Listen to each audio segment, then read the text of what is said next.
오늘의 하나의 말씀의 제목은 바벨론의 멸망 두 번째 시간인데요. 바벨론의 멸망이 주는 교훈입니다. 바벨론의 멸망이 주는 교훈. 우리 한번 같이 따라해 보겠습니다. 바벨론의 멸망이 주는 교훈. 결국 이 세상의 권력과 부귀영화는 영원하지 않다라는 말씀을 드리게 될 텐데요. 바벨론이 뭔지 무엇인지를 어제 정의를 내렸었는데요. 다시 한번 상기시켜 드림으로 바벨론의 멸망에 대해서 오늘 살펴볼 것인데요. 바벨론은 두 가지 의미가 있습니다. 17장 말씀에 나오는 것처럼요. 주님의 선지자들과 신실한 주님의 종들을 죽인 자들의 배후, 영적 세력이기도 하고요. 또 이 영적 어둠의 세력에 의해서 움직이는 거대 도시를 의미하기도 합니다. 영적 어둠의 세력이 어떤 거대 도시를 뒤에서 배후 조종한다는 거죠. 주의 종들을 죽인 자들을 배후 조종하는 어둠의 세력이기도 하면서 거대 도시를 움직이는 세력이면서 또한 거대 도시를 의미하기도 한다. 그것이 요한계시 18장의 음녀, 바벨론의 멸망에 대한 말씀, 바벨론의 음녀에 대한 말씀이었습니다. 이 바벨론의 멸망, 영적 어둠의 세력이 망하는 것이 얼마나 중요한지를 장장 2장에 걸쳐서 말씀하실 정도로 바벨론의 패망과 멸망은 주님께도 그리고 성도들에게도 굉장히 중요한 사실이었다. 이것을 통해 어둠의 세력이 이제 망하게 되는데요. 첫 번째, 바벨론의 멸망이 우리에게 주는 교훈. 첫 번째는요. 먼저 바벨론의 멸망을 말씀하시고 계시죠. 어제도 1절부터 3절까지의 말씀을 보았는데요. 2절에요. 그러니까 간단하게 보겠습니다. 간단하게만 살펴보겠습니다. 어제 보았기 때문에요. 2절 말씀에요. 힘센 천사가 나타났죠. 그 큰 권세를 가진 천사가 나타나서 2절 말씀에요. 바벨론의 멸망을 예언합니다. 무너졌도다 큰 성 바벨론이여 라고 2절 중간에 바벨론의 멸망을 말씀하시고 있는데요. 천사를 통해서요. 왜 멸망했을까요? 3절 말씀에요. 음행이란 말이 2번이나 나오고요. 또 끝에 보니까요. 그 사치의 세력으로 치부하였도다. 바벨론은 멸망할 수밖에 없었습니다. 왜냐하면 영적 음행인 우상숭배와 육적 음행인 간음, 그리고 이 세상 치부, 이 세상의 물질적인 것, 돈으로만 자기의 부를 쌓았기 때문에 결국은 바벨론은 망할 수밖에 없었다. 라고 첫 번째 바벨론의 멸망을 말씀하시고 있습니다. 근데 두 번째는요. 바벨론은 왜 멸망할 수밖에 없었는가? 바벨론의 치부, 바벨론이 이 세상의 것들로 얼마나 사치와 향락을 두게 되었는지, 과거 로마도 이런 것 때문에 멸망했죠. 이 세상의 것들로 얼마나 사치와 향락을 추구했는지를 바벨론이 세상의 상인들에 의해서 사들인 물품들을 보면 어느 정도 알 수 있습니다. 바벨론이 얼마나 이 세상 것들로 사치와 향락을 추구했을까요? 11절입니다. 11절. 땅의 상인들이 그를 위하여, 바벨론을 위하여 울고 애통하는 것은 다시 그 상인들을 통해서 그 상인들의 상품을 사는 자가 없습니다. 그랬습니다. 상품을 누가 살까요? 전 세계 상인들로부터 바벨론 큰 도시, 영적 음행의 도시가 사들이겠네요. 어떤 물품을 사들일까요? 그 물품들을 알면 이 도시가 얼마나 사치와 이 세상 것들로 치부하려고 했는지를 알 수 있습니다. 바벨론이 사들인 상품이 12절부터 13절 말씀에 세보면 29가지 정도가 나옵니다. 이제 12절에요. 상인들로부터 사들인 상품, 그 12절에요. 그 상품은 나왔죠. 어떤 상품을 사들였을까요? 참 궁금하네요. 첫 번째는 금입니다. 여러분, 금은 각종 장식과 도금에 사용되죠. 여러분, 사람들이 요즘도 경제가 어려우면 제일 먼저 올라가는 게 뭐죠? 금값이죠. 금을 통해서 장식을 하고 사치를 하고 부를 치부했습니다. 두 번째는 은, 아시죠? 은은 아시고요. 그 다음에 세 번째는 보석입니다. 보석의 산지는 아라비아라고 하죠. 그것이 보석 중에 제일 가치 있는 건 다이아몬드죠. 세 번째는요. 진주입니다. 세 번째는 진주. 거기 진주와 그렇게 됐죠. 진주는 로마인들이 좋아했다 그럽니다. 여러분도 혹시 진주를 좋아하시는데요? 진주 반지, 진주 목걸이. 네 번째는 세마포인데요. 뭐 꼭 기억하실 필요는 없으시고요. 이런 것을 통해서 읽어봐도 도대체 이게 세마포가 얼마나 가치가 있는 건지, 붉은 옷가 뭔지 이거 모르면 이 바벨론이 어떻게 얼마나 이런 걸 통해 치부 불을 쌓고 사치했는지 알 수가 없거든요. 얼추만 이렇게 살펴보는 것입니다. 이런 것을 통해 불을 누렸구나. 여러분이 의외로 보면 나중에 보면 밀가루 나오는데, 밀가루가 우리 상점가 많이 파는데 무슨 밀가루라고 얘기할지 모르지만요. 그러니까 그렇게 알아야 된다는 거죠. 이것들이 어떤 물품들인지요. 그 12절 끝에 세마포는 얼추 들어보시고 그런 것들이구나 라고만 하고 넘어가시면 되겠습니다. 세마포의 산지는 애굽이죠. 성경에 많이 등장하죠. 사제나 왕의 옷인데요. 값이 매우 비쌌다고 합니다. 세마포는요. 또 자주옷감은 왕실에서 입었다 그러죠. 조개 속에 원료로 만드는데요. 왕실에서 입었다. 비단은 잘 아시죠? 비단 한 근은 금 한 근의 값과 맞먹었다 합니다. 굉장히 비싼 거죠. 붉은 옷감은 값이 매우 비쌌다고 하죠. 상아는 장식품으로 쓰인다는 거 아시죠? 13절에 보면요. 특이한 것만 살펴보는 것입니다. 계피가 뭔가 생각할지 모르겠지만 계피는 사치품이라고 합니다. 사치품으로 로마에서 값이 아주 비쌌다고 합니다. 유향은 술의 향료로 쓰이고요. 감람 여러분 잘 아시고, 고운 밀가루는요, 산지가 애굽인데요. 밀가루 산지가 애굽인데요. 이 고운 밀가루는 고급품이라고 합니다. 밀가루 아무래도 사서 쓰기도 하는데요. 이 고급 밀가루는 그때 당시에 아주 고급품이었다고 합니다. 양은 중요한 재산 목록 중에 하나인 거 아시고요. 마지막에 수레는 좀 넘어가도 되는 건 제가 한두 개 넘어갔습니다. 수레는 13절 끝에 수레는요, 말이 끄는 수레를 의미하는데요. 말이 막 수레를 끌어요. 부와 명예의 상징이었다고 하죠. 여러분, 금, 비싼 보석, 진주, 매우 값이 비싼 세마포 옷으로 꾸미고, 조개에서나 얻는 원료로 옷감을 조개에서나 얻는 원료로 만들어서 왕신에서나 입는 자주옷감을 사들이고, 비단 한 근값, 금 한 근값과 근 한 근값과 맞먹는 비단 한 근이요. 그렇게 비싼 비단을 수입해오고, 값이 비싼 붉은 옷과 장식품으로 쓰이는 상아, 값이 비싼 계피, 부와 명예의 상징 말이 끄는 수레를 사들이고, 얼마나 물론 상징적 의미가 많이 있겠지만 얼마나 이 바벨론이 이 세상 것도 치부, 부를 쌓고 돈을 쌓고 자기를 꾸미고 막 창고에다 그득그득 쌓아놓으려고 했던지를 잘 알 수 있습니다. 근데 중요한 건 14절 끝에 보니까요. 13절 끝에 보니까요. 뭐까지 팔았냐면요. 종들과 사람의 영혼들이라. 이러면 얼마나 이 세상 부에만 배금주의, 이 세상 돈에만 절을 하고 그것이 자기 가치 판단에 중요했는지, 요즘 사람들 보십시오. 다 돈, 뭐니 해도 뭐니다. 맨날 매일 그러잖아요. 뭘 사들이고, 그것이 얼마나 뛰었느니, 그게 온통 사람들의 관심이죠. 주식이 얼마나 뛰었느니, 눈도 못 떼고 그것만 계속 넘겨보고 있잖아요. 그게 배금주의거든요.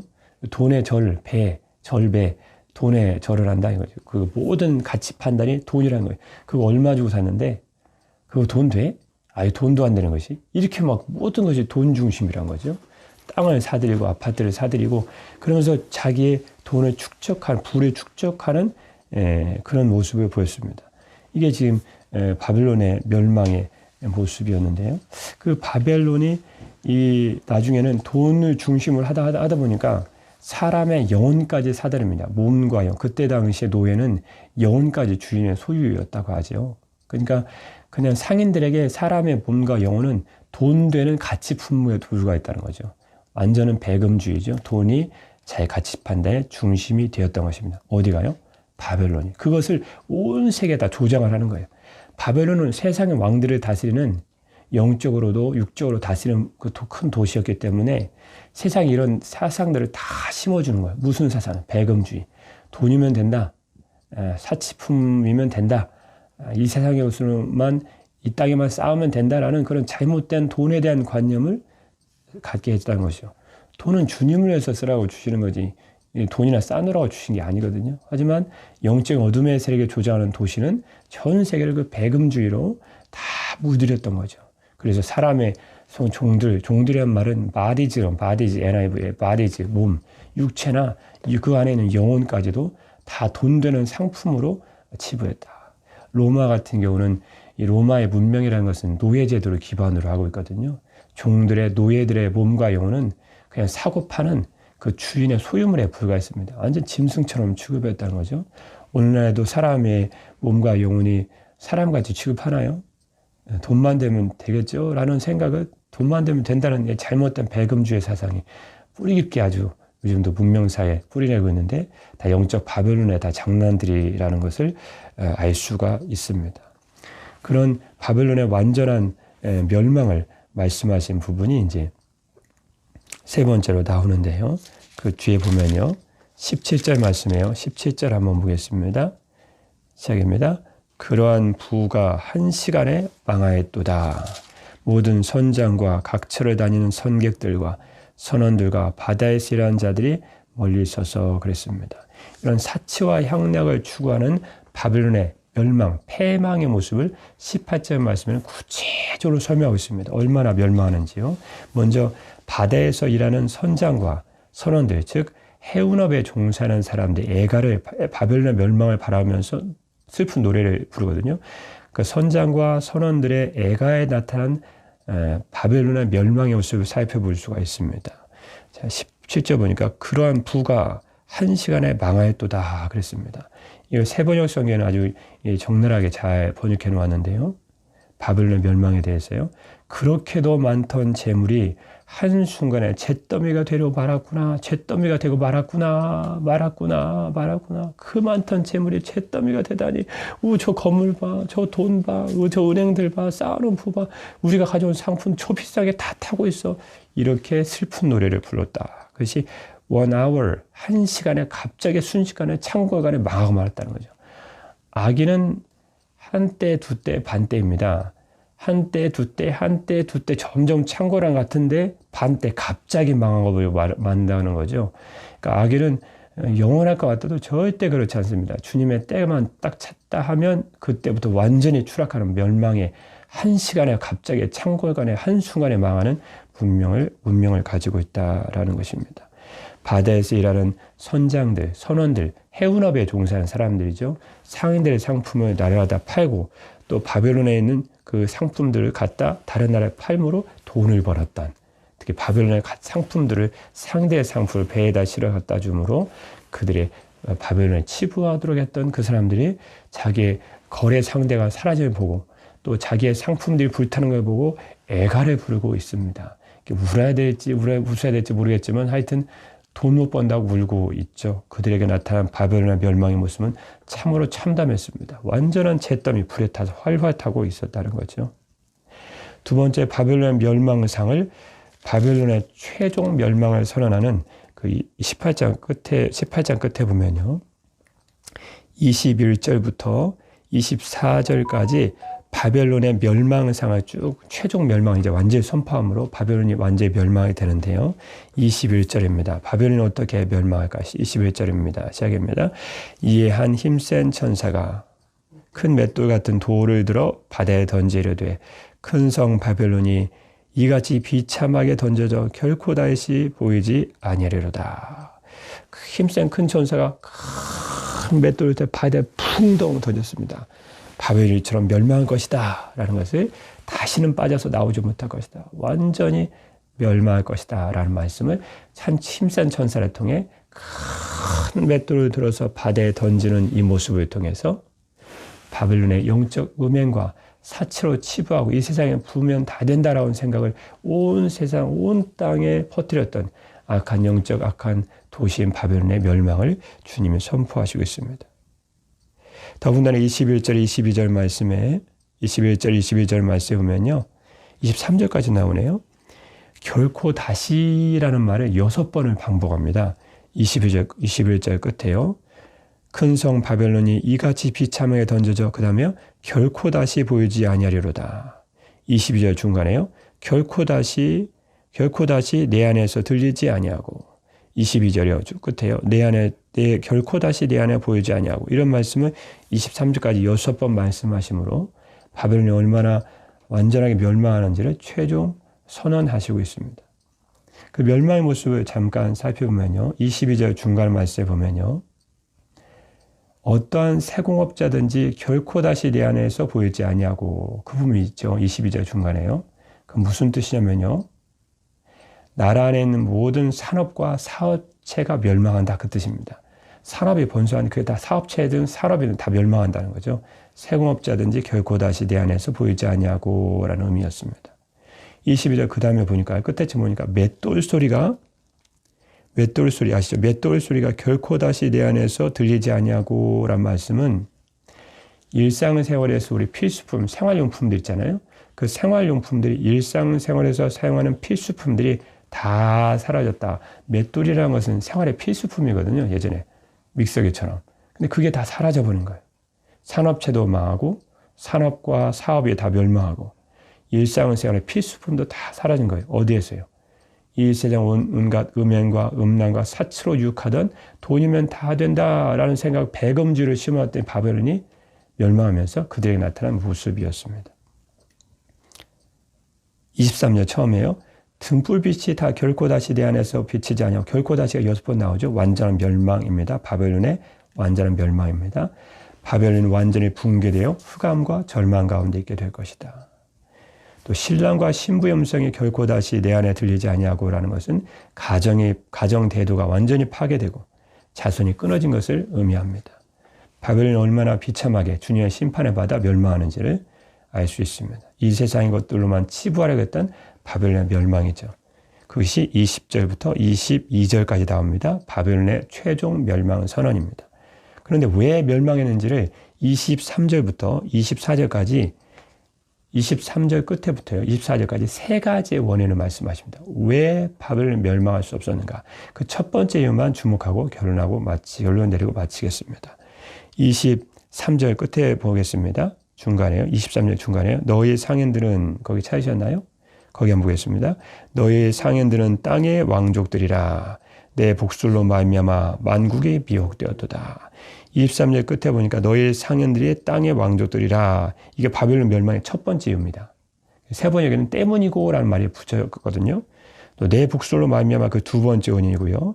24절 말씀에 선지자들과 성도들과 및 땅 위에서 죽임을 당한 모든 자의 피가 그 성중 바벨론에서 발견되었기 때문이다라고 세 번째 멸망을 오늘 말씀하신데요. 이것이 바벨론 멸망의 세 가지 이유를 주님이 제시하신 것입니다. 그 중에요. 첫 번째 원인만 주목해 보겠습니다. 23절 처음에 왜 바벨론이 멸망했는가?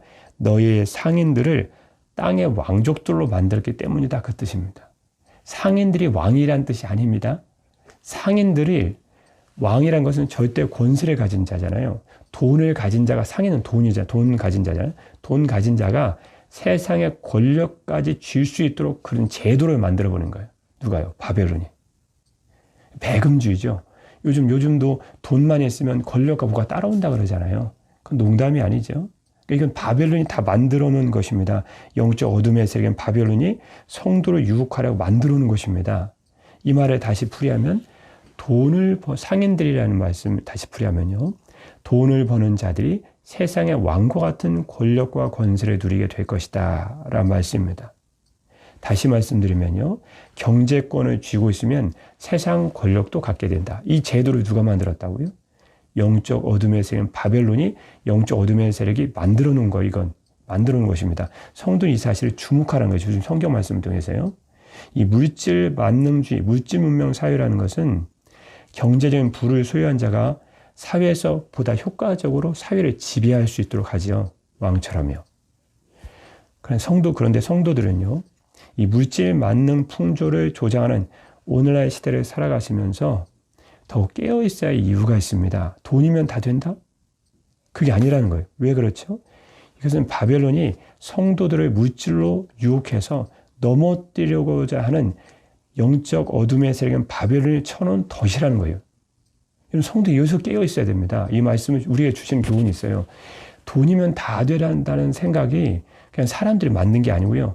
영적 어둠의 세력인 바벨론이 세상에 쳐놓은 덫이라는 거예요. 누구를 넘어뜨리려고요? 성도들을 잡아서 넘어뜨리려는 것입니다. 말세에 살아갈 때 성도들이 이 덫을 조심해야 됩니다. 무슨 덫이요? 돈이면 다 돼. 돈 얼마 올랐어? 뭐 저거 얼마큼 된 거야? 라는 이런 돈, 배금주의 사상을 누가 쳐놓은 덫이냐면요. 영적 어둠에 쓰인 바벨론이 말세지 말에 주님 오시면 다시 기다릴 성도들이 걸려 넘어지라고 쳐놓은 덫이라는 거예요. 성도들은 그 덫에 걸려서 걸려서 넘어지지 않도록 우리는 조심해야 될 것입니다. 누가복음 12장 20절 말씀에 한 부자 더 쌓을 곳이 없다고 얘기했던 창고로 더 짓자고 얘기했던 부자에게 주님 하신 말씀이 여러분 기억나시죠? 누가복음 12장 20절 말씀에 그 부자에게 주님 말씀하십니다. 하나님은 이르시되 부자에게 하신 말씀입니다. 배금주가 다 되고 돈이 다 된다고 생각하는 부자에게 하신 말씀이십니다. 어리석은 자여. 어리석다는 거예요.